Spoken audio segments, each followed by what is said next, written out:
안녕하세요, 아이스베어입니다. 전 영상에서는 후속작에 재등장한 주요 캐릭터들에 대해서 알아봤는데요. 그렇다면 이번에는 조연 캐릭터들에 대해 알아봐야겠죠. 영상 바로 시작하죠.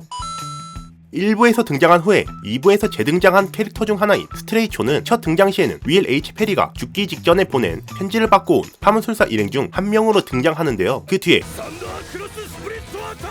를 사용하다가 골로간 자신의 전우 다이어와는 다르게 얌전히 잡흡혈기들을 상대하면서 주인공 조나단을 지원했고, 그 후에 2부에서도 재등장하여서 스피드웨건의 의뢰를 받아 산타나가 잠들어 있는 유적에 찾아가나 석가면을 보고 혹해서 배신을 하고 석가면의 흡혈기가 되었죠. 그 후에 파문술사로서의 자질이 뛰어난 조셉을 먼저 찾아와서 공격하나 조셉의 야바위에 그대로 걸려서 결국 리타이어 하였고, 마지막에는 자신의 파문을 사용해 스스로 생을 마감하였으며, 후에 자신이 조셉의 어머니인 리사의 양 아버지임이 밝혀지면서 스토리 진행을 위한 역할을 다하고 깔끔히 퇴장하였습니다. 또한 2부에 재등장한 캐릭터는 에리나 펜들턴도 있는데요. 동네 양아치들에게 괴롭힘을 당하고 있을 때 조나단 조스타가 구해주는 것으로 첫 등장합니다. 그러나 이를 탐탁지 않게 여겼던 디오가 를 시전하면서 다시 멀어졌으나, 나중에 디오가 흡혈기가 되어서 조나단 조스타와 싸우게 되었고, 이로 인해 부상당한 조나단을 치료해주는 것으로 재등장하였습니다. 그 후에는 디오를 무찌른 조나단과 결혼하여서 신혼여행을 떠났지만 도중에 죽은 줄 알았던 디오가 재등장하여서 조나단의 육체를 뺏고, 에리나는 결국 남편과 사별하여 본인만 살아남게 되었죠. 그 후에는 2부의 주인공 조셉의 할머니로 재등장하는데요. 손자인 조셉이 경찰을 패놓고 체포되는 것이 아닌 할머니에게 혼날 것을 걱정할 정도로 엄하게 키웠으며, 이와 동시에 자신의 친우인 스모키가 모욕을 당하자 이에 복수하려는 조셉을 말리지 않고 오히려 다른 손님에게 폐가 되지 않도록 한 번에 제압하라고 명령하는 모습을 보여주었죠. 그러나 일반인인데다가 늙은 노인인지라 직접적인 스토리에는 개입하지 않았고, 그렇게 조조 2부가 끝난 시점에서 사망하여서 남편의 곁으로 떠나게 됩니다. 마지막으로 2부에 재등장한 캐릭터는 스피드웨건이 있는데요. 스피드웨건은 자신의 아버지가 독약으로 인해 병에 걸렸다라는 증거를 잡기 위해서 증거가 남지 않는 독약을 만드는 것으로 추정되는 오거 스트리트에 찾아오자 만나게 되는 빌런입니다. 아무리 이 당시에는 비능력자라고는 하지만 엄청난 체격의 조나단 조스타를 자신의 모자 칼날로 제압하면서 나름대로 우위를 점했으나, 조나단에 자신의 몸을 내던지는 각오를 예상하지 못해 결국 패배하였고, 자신에게 위해를 가할 수 있었음에도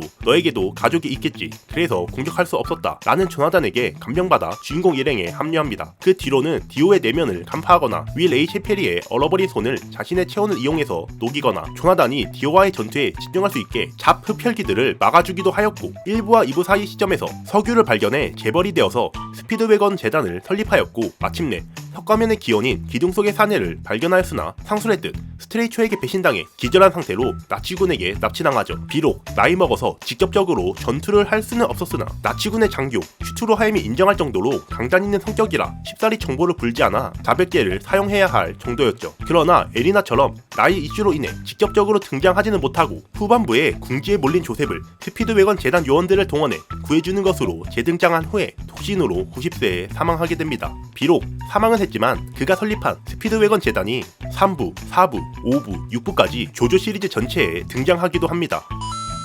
수지큐는 조조 2부의 주인공 조셉의 아내인데요. 2부에서는 조셉이 파문 훈련을 위해서 에어서 플레이나에 도착하였을 때 첫 등장하였습니다. 조셉의 우월한 유전자를 보고 감탄하여서 플래그를 세웠으며, 거기다가 내만 남은 SDC가 수지큐의 몸에 기생하면서 붙잡힌 히로인 클리셰도 충실히 세웠고, 마지막에는 대놓고 작별 인사까지 하면서 점점 플래그가 깊어집니다. 마침내 2부 최종 시점에서는 조셉의 생존 사실을 알려주지 않아 장례식을 치르게 되는 얼빵한 모습을 한 번 더 보여주다가, 에리나의 임종 때 자신의 딸인 홀리조스타와 함께 등장하면서 조셉과 결혼했음이 밝혀졌고, 3부에서는 주인공 조타로의 할머니로 재등장합니다. 비파문술사라 그런지 남편인 조셉보다는 좀 더 늙은 모습으로 등장하였으며, 일본의 문화를 잘 알지 못하고 실수를 하는 얼빵한 모습은 2부 때와 유사하나, 그래도 에리나와 유사하게 조스타가의 아내답게 자신의 남편과 손자를 믿는 모습을 보였는데, 남편은 일본에서 바람을 피워서 아이를 가지는 배신을 저질러버려 이 소식을 듣고 남편을 두들겨 패고, 후에 양딸로 데려온 시즈카 조스타 또한 바람을 피워서 낳은 자식으로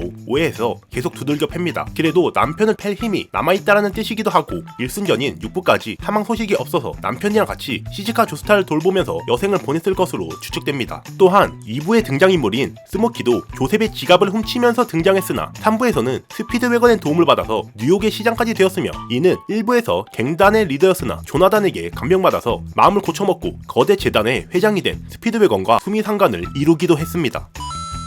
5부에서 재등장한 캐릭터로는 히로세 코이치가 있는데요. 히로세 코이치는 초반부에 조타로를 만나 길을 알려주는 것으로 등장했으며 후에 니지무라 케이초가 쏜 화살에 맞았으나 당시에는 투쟁심이 없는 소심한 학생인지라 죽을 위기에 처한 걸 조스케가 겨우 구해내어서 미숙한 상태로 스탠드 에코즈를 구현하였죠. 그러나 오히려 이 점으로 인해서 소리의 글자를 현실에 구현하는 에코즈 액트 1부터 소리의 효과를 현실에 구현하는 액트 2, 지정한 대상의 중량을 증가시키는 액트 3까지 구현하여서 전 주인공 조타로가 최종 보스 키라를 쓰러뜨리는데 도움을 줄 정도로 성장하였죠. 그 후에 5부에서는 모종의 방법으로 디오에게 아들이 있음이 알게 된 조타로가 코이치에게 이탈리아로 가서 조르노 조바나에 대해 조사를 해달라고 부탁합니다. 여기서 조스케나 다른 캐릭터도 아니고 하필 코이치냐 라는 의문을 품는 독자들도 있는데 이는 작품을 곱씹어보면 이유를 알 수 있죠. 상술했듯 조타로 입장에서는 조스케와 같이 있던 것 못지않게 코이치랑도 꽤 자주 함께 있었다라는 점, 이탈리아로 가려면 이탈리아어를 단기간에 배워야 하고 그러려면 로안의 헤븐즈 도어에 힘을 빌려야 하지만 조스케는 여러가지 사건 사고로 인해서 로안과의 관계가 애매하다라는 점, 또한 이탈리아는 서양 국가라 인종차별을 받을 수도 있고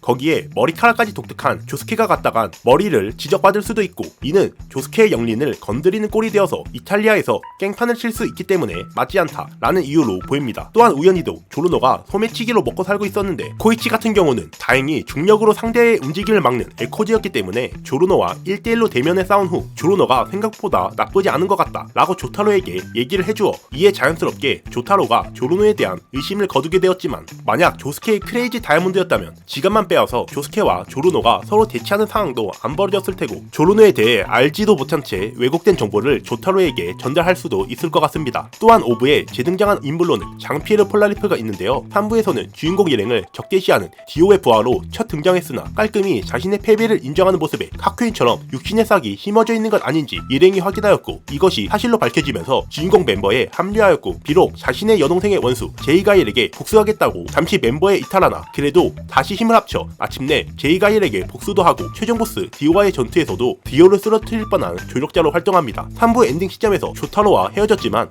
세계 각지에는 스탠드로 인한 사건 사고가 끊이지 않아 다시 조타로와 만나서 조사를 시작하다가 이탈리아에서 비이상적으로 범죄가 증가했다라는 사실을 파악하여 이탈리아를 조사하는데요. 여기서 전에 언급한 조타로와 관련된 비판에 대해서 보충 설명을 잠깐 하고 넘어가겠습니다. 전에 폴라레프가 이탈리아에서 똥꼬쇼를 할 동안 조타로가 방치했다 같은 식으로 비판했는데요. 이는 연도를 고려하지 못한 비판이었습니다. 5부 폴라레프의 과거사 시점은 본편인 2001년에서 몇 년 전이라고 언급되었는데 조조 4부의 본편의 연도는 1999년, 즉 5부 폴라레프의 과거사 시점도 1999년이라면 1999년 이전에 조타로와 폴라레프가 합류, 그 뒤로 1999년에 전세계에 동시다발적으로 퍼진 스탠드 관련 사건 사고 때문에 조타로는 마침 조셉의 허밍퍼플로 인해 조스케가 위험하다라고 예지를 받아 모리오초로, 폴라레프는 이탈리아로 흩어졌다 라고 하면 아다리가 맞습니다. 즉 조타로는 억가를 당한 거네요. 아무튼 폴라레프에 대한 재밌는 가설이 있습니다.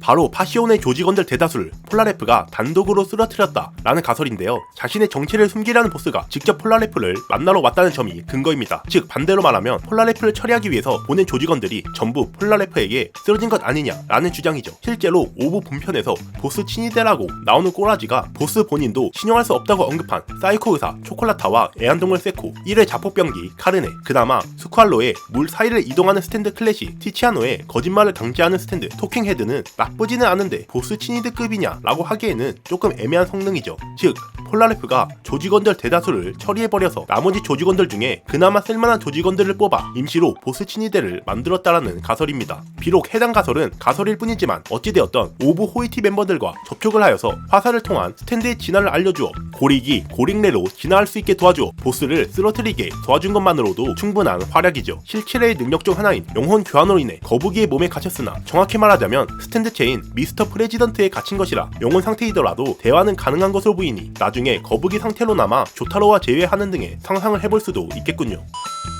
루시 스틸은 조조 7부에 등장하는 캐릭터입니다. 금발비어간의 상당한 미소녀로 결혼 이전에는 루시 펜들턴으로 일순전 에리나 펜들턴의 포지션으로 대신 남편이 스티븐 스틸로 바뀌면서 더 이상 조스타가의 며느리는 아니게 되었는데요. 그래도 독순술을 배워서 대통령의 음모를 알아내거나 비둘기 정보를 빼돌리거나 스칼렛 발렌타인에게 접근하는 등 능동적으로 묘사되었습니다.